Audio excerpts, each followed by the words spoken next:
Story time. And this story time is brought to you by Delta Airlines. Now, before y'all come for me in the comments, I love my Delta Airlines. I'm a Sky Miles member.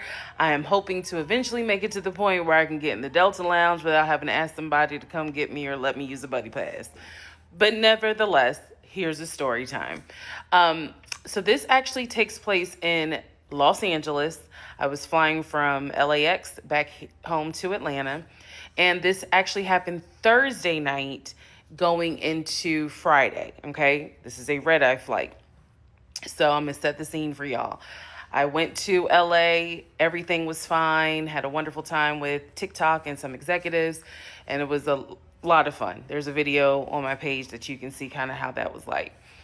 I was booked for a red eye flight Thursday night, leaving at 11:59 p.m. and I should be arriving back home in Atlanta at around 7:15 in the morning. That's what I was booked on. So, made it to the airport to LAX. Everything was fine. Made it to Terminal 3. Made it to my gate 37A. And everything was good. I still had my hair on. I had some comfortable clothes on.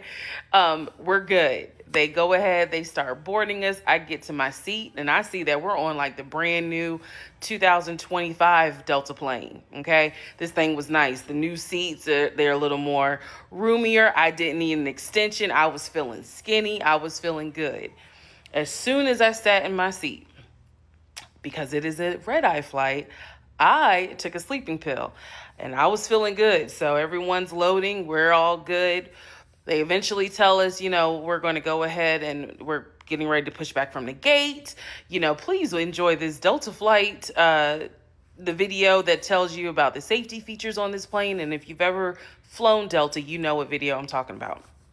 So go ahead. We push back. Remember, I took a sleeping pill. So I'm already starting to feel a little woozy, starting to feel a little like, yes, I took the hair off and put a bonnet on. It was dark. It's fine. Y'all see me with a scarf on. I was comfortable. I done kicked off my sneakers, have on my fuzzy socks. I was good, ready to go for a good night's sleep so I could wake up at around 7 o'clock in Atlanta, go home, get dressed, get refreshed, and then go to work. That was the plan. So we pushed back from the gate. And then we eventually make it to that part where you're out right before you get to the runway. So the best analogy I can give is when like you're at the end of the corner at the stop sign and you just waiting to go ahead and, go into the next thing. So we're sitting there, sleeping pills starting to kick in. So I'm just like, all right, well, I'll wake up when I can tell that we're about to take off, because you can always kind of feel when the plane is getting ready to take off. We still sitting there. And we still sitting there. And I look out the window and I'm like, ain't no traffic. What's going on?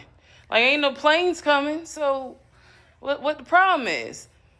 No sooner do I think that, here comes the captain. Ladies and gentlemen from the flight deck, this is your captain speaking. We're having a little maintenance issue. So we're going to have to be towed back to the gate. Y'all, at this point, the sleeping pill is playing crime mob, knuck if you buck. So it's like beating my ass. And I'm thinking to myself, why don't you just put the plane in reverse and go ahead and go back to the gate? Don't come for me. It was late. So anyway, we eventually get towed back to the gate. And for those of you who were like, well, that kind of makes sense. A plane can't get in reverse. I know. We eventually make it back to gate 37A. And then he comes back and he says, we're going to bring maintenance on so they can try to fix what the issue is.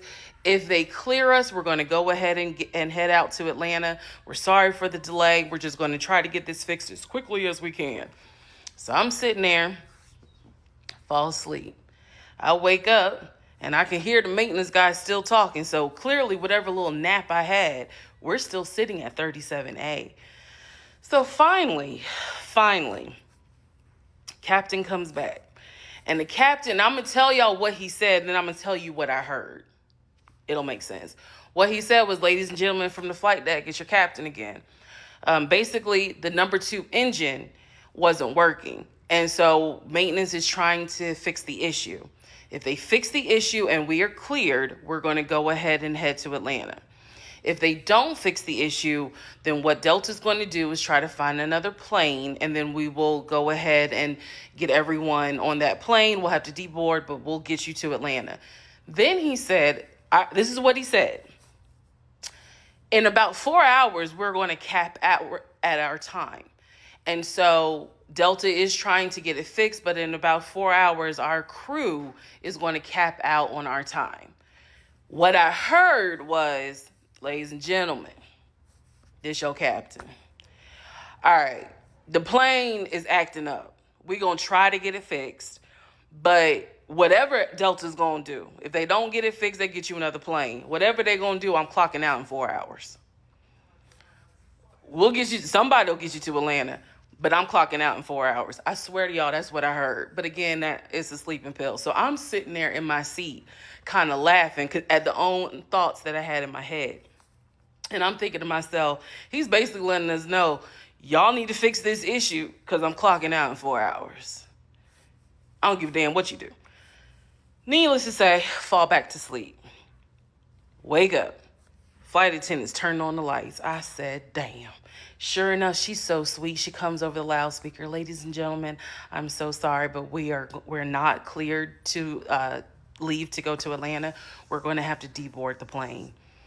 Please grab all of your things. Don't worry about your bags. We're going to go ahead and take care of it. Everything will be fine. So we proceed to deboard the plane. I proceed, fix my bonnet, put my hoodie on to cover my bonnet, put my sneakers back on, grab my stuff, and get off the plane. We're off the plane at gate 37A at LAX. The airport is damn near closed. There's nothing open. Even the women's bathroom was closed for cleaning. So we're all just kind of going out into the gate area, just sitting there. Some people got on the floor, started, to go back to sleep. Other people tried to go, I guess, kind of see what other bathrooms were open.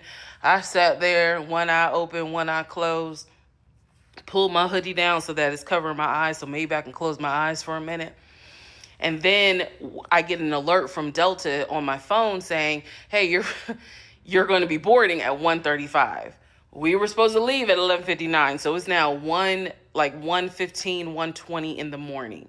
My mind and my body are on Atlanta time, so I am just like, I'm fighting to stay awake just so I can know what's going on. So the gentleman at the gate, I don't know his name, but the gate agent basically says, ladies and gentlemen, I'm so sorry.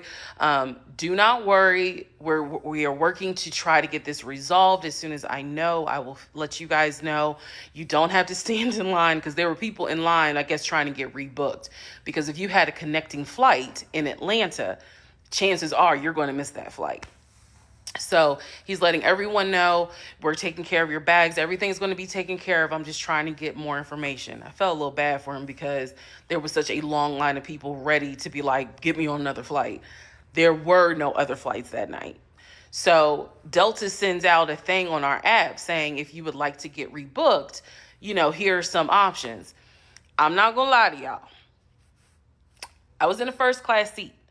There were no flights available later on that had first class available. They were all sold out. So basically, I had the decision of either wait and see what's going to happen, or you're going to have to try to get on the next flight where you're still booked in the cabin that you're currently in, which would have been the red eye for Friday night into Saturday. Did I lose you? Does that make sense? So in other words, I would have had to wait almost a full day to try to get into another flight that had my same class that I was booked in.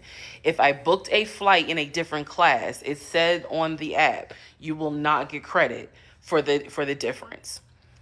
I cannot believe this, but don't worry, there is a part 2. And before y'all even trip, I'm going to upload all this in one day. So part 2 coming.